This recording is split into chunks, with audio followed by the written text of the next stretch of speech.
Hello and welcome to a live read of Frank Herbert's classic novel, Dune. We are on Book 1, page 237. This is the 17th chapter. There is no escape. We pay for the violence of our ancestors. From Collected Sayings of Muad'Dib by the Princess Irulan. Jessica heard the disturbance in the great hall, turned on the light beside her bed. The clock there had not been properly adjusted to local time, and she had to subtract 21 minutes to determine that it was about 2 a.m. The disturbance was loud and incoherent. Is this the Harkonnen attack? She wondered. She slipped out of bed, checked the screen monitors to see where her family was. The screen showed Paul asleep in the deep cellar room they'd hastily converted to a bedroom for him. The noise obviously wasn't penetrating to his quarters. There was no one in the Duke's room. His bed was unrumpled. Was he still at the field CP? There were no screens yet to the front of the house. Jessica stood in the middle of her room, listening. There was one shouting, incoherent voice. She heard someone call for Dr. Yue. Jessica found a robe, pulled it over her shoulders, pushed her feet into slippers, strapped the crysknife to her leg. Again, a voice called out for Yue. Jessica belted the robe around her, stepped into the hallway. Then the thought struck her. What if Leto's hurt? The hall seemed to stretch out forever under her running feet. She turned through the arch at the end, dashed past the dining hall, and down the passage to the great hall, finding the place brightly lighted, all the wall suspensors glowing at maximum. To her right, near the front entry, she saw two house guards holding Duncan Idaho between them. His head lolled forward, and there was an abrupt, panting silence to the scene. One of the guards spoke accusingly to Idaho. You see what you did? You woke the Lady Jessica. The great draperies billowed behind the men, showing that the front door remained open. There was no sign of the Duke or Yue. Mapes stood to one side, staring coldly at Idaho. She wore a long brown robe with serpentine design at the hem. Her feet were pushed into unlaced desert boots. So I woke the Lady Jessica, Idaho muttered. He lifted his face toward the ceiling, bellowed, My sword was first blooded on Grumman. Great mother, he's drunk, Jessica thought. Idaho's dark, round face was drawn into a frown. His hair, curling like the fur of a black goat, was plastered with dirt.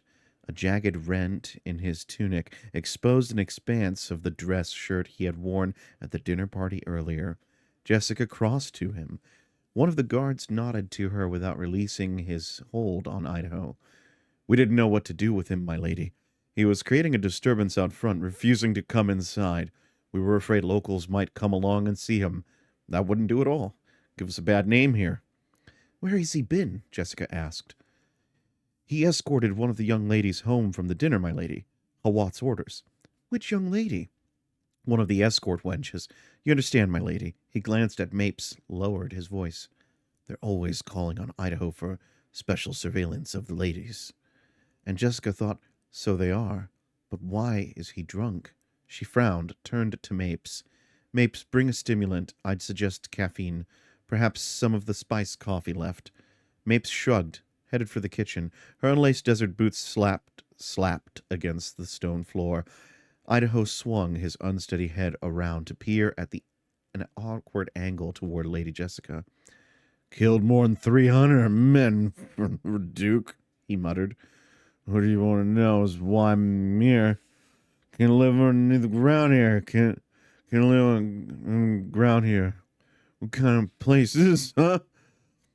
A sound from the side hall entry caught Jessica's attention. She turned, saw Yue crossing to them, his medical kit swinging in his left hand. He was fully dressed, looked pale, exhausted. The diamond tattoo stood out sharply on his forehead.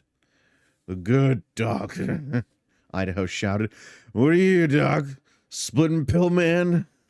He turned barely toward Jessica, making a fool myself. Jessica frowned, remained silent, wondering, why would Idaho get drunk? Was he drugged?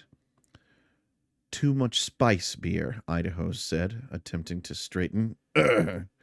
Mapes returned with a steaming cup in her hands, stopped uncertainly behind Yue. She looked at Jessica, who shook her head. Yue put his kid on the floor, nodded greeting to Jessica, said, "Spice beer, eh?" "Best ass stuff I ever tasted," said Idaho. He tried to pull himself to attention. "My sword of first-blooded on Grumman. Kill Harkon, kill him for the Duke." Yue turned, looked at the cup in Mape's hand. "What is that?" "Caffeine," Jessica said. Yue took the cup, held it toward Idaho. "Drink this, lad." "Don't want any more drink." "Drink it, I say." Idaho's head wobbled toward Yue, and he stumbled one step ahead, dragging the guards with him. "I'm almighty fed up with the pleasant Imperial Universe, Doc. Just once we're gonna do the thing my way." "After you drink this," Yue said. "It's just caffeine." "It's probably like the rest of this place. Damn sun to right. Nothing is the right color, everything's wrong, or..." "Well, it's night time now," Yue said. He spoke reasonably. "Drink this like a good lad. It'll make you feel better." "I don't want to feel better." "We can't argue with him all night," Jessica said. She thought, "This calls for shock treatment." "There's no reason for you to stay, my lady," Yue said. "I can take care of this." Jessica shook her head. She stepped forward, slapped Idaho sharply across the cheek.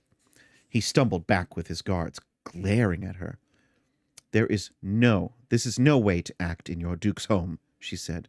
She snatched the cup from Yue's hands, spilling part of it, thrust the cup toward Idaho. "Now drink this. That's an order." Idaho jerked himself upright, scowling down at her. He spoke slowly with careful and precise enunciation. "I do not take orders from a damn Harkonnen spy." Yue stiffened, whirled to face Jessica. Her face had gone pale, but she was nodding. It all became clear to her. The broken stems of meaning she had seen in words and actions around her these past few days could now be translated. She found herself in the grip of anger almost too great to contain. It took the most profound of her Bene Gesserit training to quiet her pulse and smooth her breathing. Even then she could feel the blaze flickering. They were always calling on Idaho for surveillance of the ladies. She shot a glance at Yue. The doctor lowered his eyes. "You knew this?" she demanded. "I heard rumors, my lady, but I didn't want to add to your burdens." "What?" she snapped. "I want Thufir Hawat brought to me immediately." But, my lady, immediately!" It has to be Hawat, she thought. Suspicion such as this could come from no other source without being discarded immediately. Idaho shook his head, mumbled, "Chuck the whole damn thing." Jessica looked down at the cup in her hand, abruptly dashed its contents across Idaho's face. "Lock him in one of the guest rooms to the east wing," she ordered. "Let him sleep it off." The two guards stared at her unhappily. One ventured, "Perhaps we should take him someplace else, my lady. We could... He's supposed to be here." "He has a job to do here." Her voice dripped bitterness.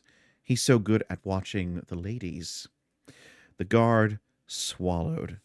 "Do you know where the Duke is?" she demanded. "He's at the command post, my lady." "Is Hawat with him?" "Hawat's in the city, my lady."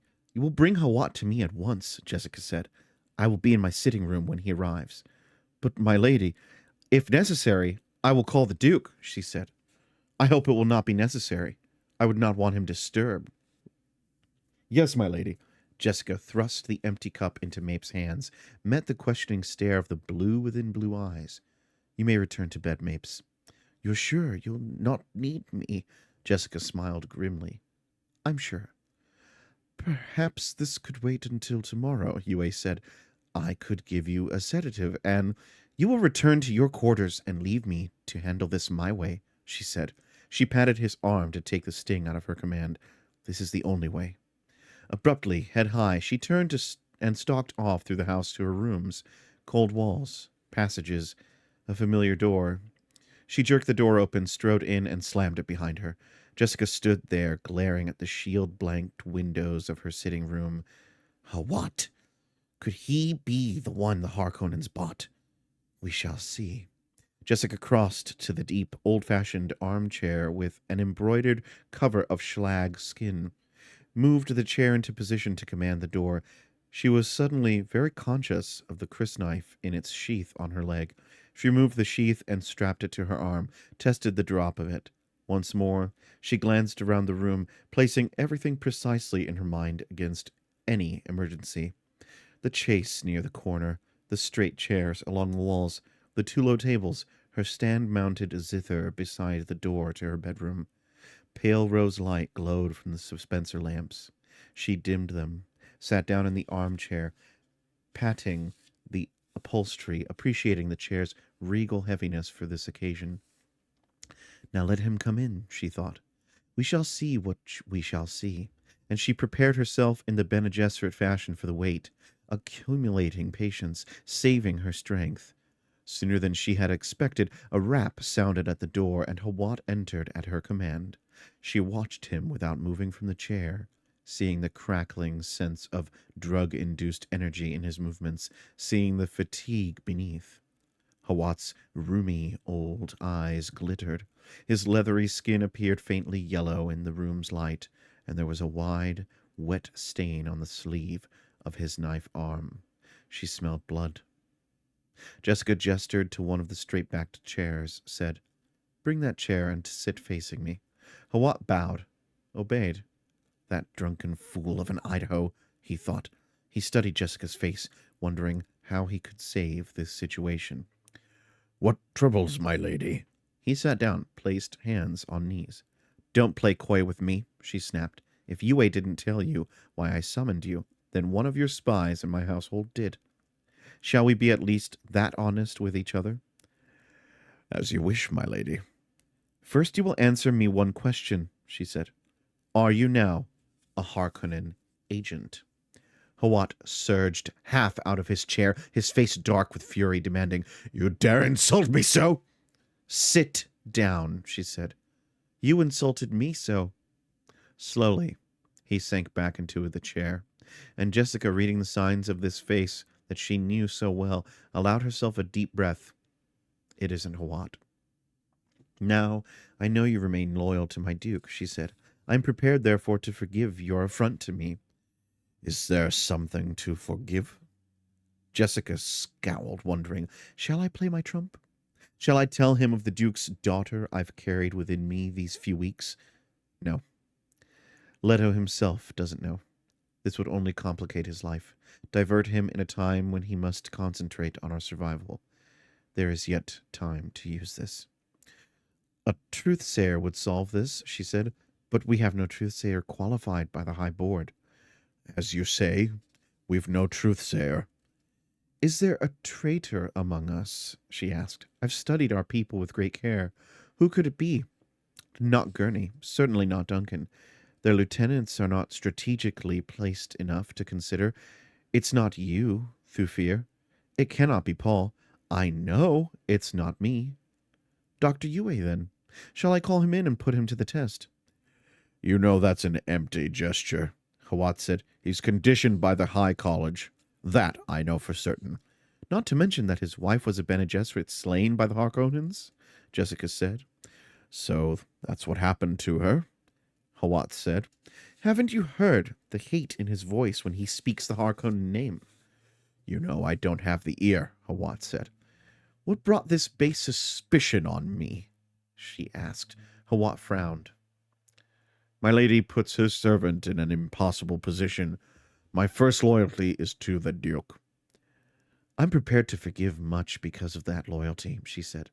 And again, "I must ask, is there something to forgive?" "Stalemate," she asked. He shrugged. "Let us discuss something else for the minute, then," she said. "Duncan Idaho, the admirable fighting man whose abilities at guarding and surveillance are so esteemed, tonight he overindulged in something called spice beer. I hear reports that other among our people have been stupefied by this concoction. Is that true?" "You have your reports, my lady." "So I do. Don't you see this Drinking is a symptom through fear. My lady speaks riddles. Apply your mentat abilities to it, she snapped. What's the problem with Duncan and the others? I can tell you in 4 words. They have no home. He jabbed a finger at the floor. Arrakis. That's their home. Arrakis is an unknown. Callidan was their home, but we've uprooted them. They have no home, and they fear the Duke's failing them. He stiffened. Such talk from one of the men would be cause for... Oh, stop that, Thufir. Is it defeatist or treacherous for a doctor to diagnose a disease correctly? My only intention is to cure the disease. The Duke gives me charge over such matters. But you understand I have a certain natural concern over the progress of this disease, she said. And perhaps you'll grant I have certain abilities along these lines. Will I have to shock him severely, she wondered. He needs shaking up, something to break him from routine. There could be many interpretations for your concern, Hawat said. He shrugged. Then you've already convicted me. Of course not, my lady. But I cannot afford to take any chances, the situation being what it is. A threat to my son got past you right here in this house. Who took that chance? His face darkened. I offered my resignation to the Duke. Did you offer your resignation to me? Or to Paul? Now he was openly angry, betraying it in quickness of breathing, in dilation of nostrils, a steady stare. She saw a pulse beating at his temple. I'm the Duke's man, he said, biting off the words. There is no traitor. The threat's something else. Perhaps it has to do with the lace guns. Perhaps they'll risk secreting a few lace guns with timing mechanisms aimed at the house shields. Perhaps they'll... And who could tell, after the blast, if the explosion wasn't atomic? He asked. No, my lady. They'll not risk anything that illegal. Radiation lingers. The evidence is hard to erase. No. They'll observe most of the forms. It has to be a traitor. You're the Duke's man, she sneered. Would you destroy him in the effort to save him? He took a deep breath then. If you're innocent, you'll have my most abject apologies. Look at you now, Thufir, she said. Humans live best when each has his own place, when each knows where he belongs in the scheme of things. Destroy the place and destroy the person. You and I, Thufir, of all those who love the Duke, are most ideally situated to destroy the other's place. Could I not whisper suspicions about you into the Duke's ear at night? When would he be most susceptible to such whispering, Thufir? Must I draw it out for you more clearly? You threaten me? He growled. Indeed not. I merely point out to you that someone is attacking us through the basic arrangement of our lives. It's clever, diabolical. I propose to negate this attack by so ordering our lives that there will be no more chinks for such barbs to enter. You accuse me of whispering baseless suspicions? Baseless. Yes. You'd meet this with your own whispers? Your life is compounded of whispers, not mine, Thufir. Then you question my abilities. She sighed. Thufir, I want you to examine your own emotional involvement in this. The natural humans and animal without logic. Your projections of logic onto all affairs is unnatural, but suffered to continue for its usefulness. You're the embodiment of logic, a mentat, yet your problem solutions are concepts that, in a very real sense, are projected outside of yourself. They're to be studied and rolled around, examined from all sides. You think now to teach me my trade? He asked, and did not try to hide the disdain in his voice. Anything outside yourself, this you can see and apply your logic to it, she said, but it's a human trait that when we encounter personal problems, those things most deeply personal are the most difficult to bring out for our logic to scan. We tend to flounder around blaming everything but the actual, deep-seated thing that's really chewing on us. You're deliberately attempting to undermine my faith in my abilities as a mentat, he rasped. Were I to find out of our people attempting thus to sabotage any other weapon in our arsenal, I should not hesitate to denounce and destroy him. The finest mentats have a healthy respect for the error factor in these computations, she said. I've never said otherwise. Then apply yourself to these symptoms we've both seen. Drunkenness among the men, quarrels. They gossip and exchange wild rumors about Arrakis. They ignore the most simple. Idleness, no more, he said. Don't try to divert my attention by trying to make a simple matter appear mysterious. She stared at him, thinking of the Duke's men rubbing their woes together in the barracks until you could almost smell the charge there, like burnt insulation.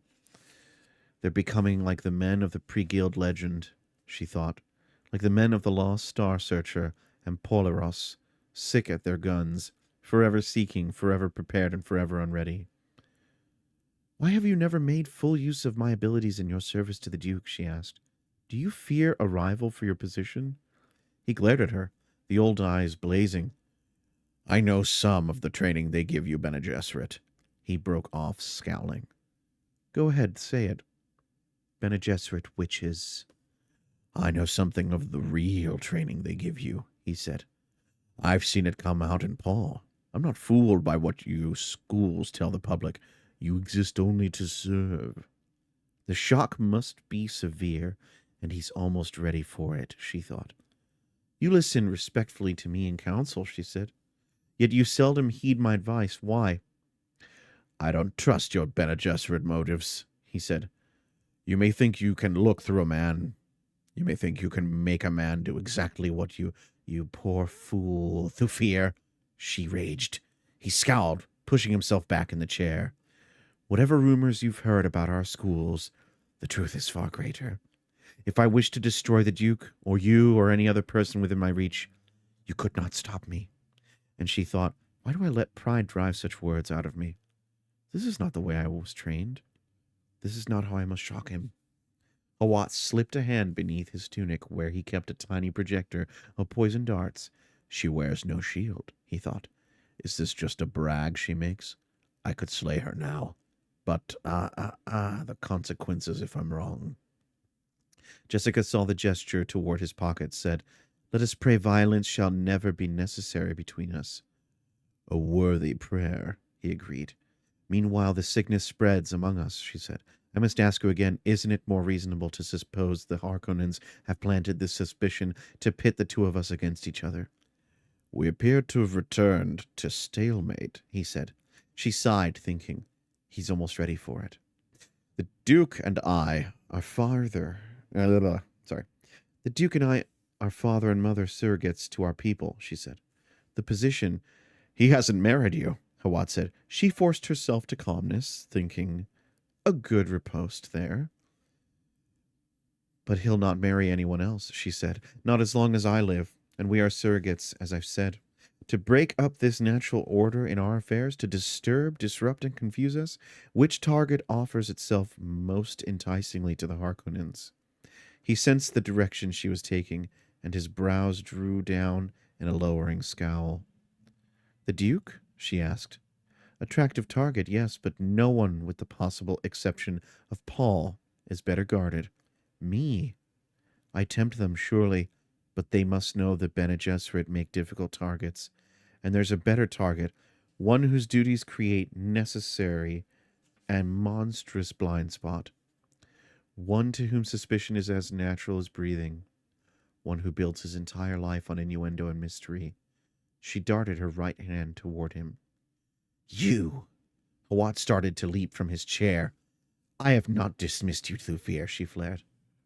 The old mentat almost fell back into his chair, so quickly did his muscles betray him. She smiled without mirth. Now you know something of the real training they give us, she said. Hawat tried to swallow in a dry throat. Her command had been regal, peremptory, uttered in a tone and manner he had found completely irresistible. His body had obeyed her before he could think about it. Nothing could have prevented his response. Not logic, not passionate anger, nothing. To do what she had done spoke of a sensitive, intimate knowledge of the person thus commanded, a depth of control he had not dreamed of possible. I have said to you before that we should understand each other, she said. I meant you should understand me. I already understand you. And I tell you now that your loyalty to the Duke is all that guarantees your safety with me. He stared at her, wet his lips with his tongue. If I desired a puppet, the Duke would marry me.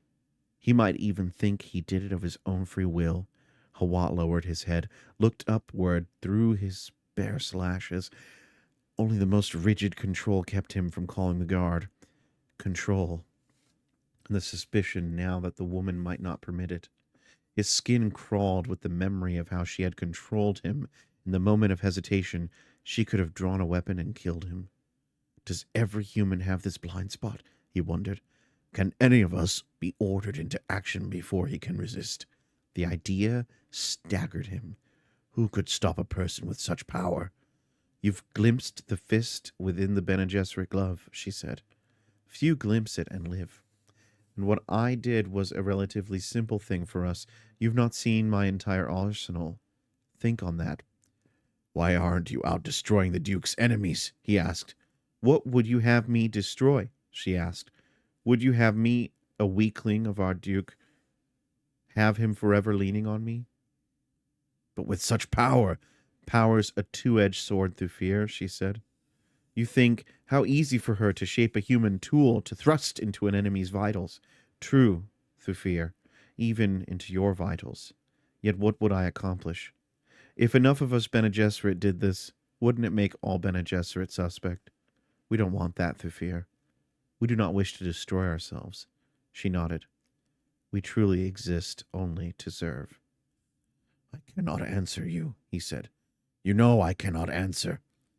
You'll say nothing about what has happened here to anyone, she said.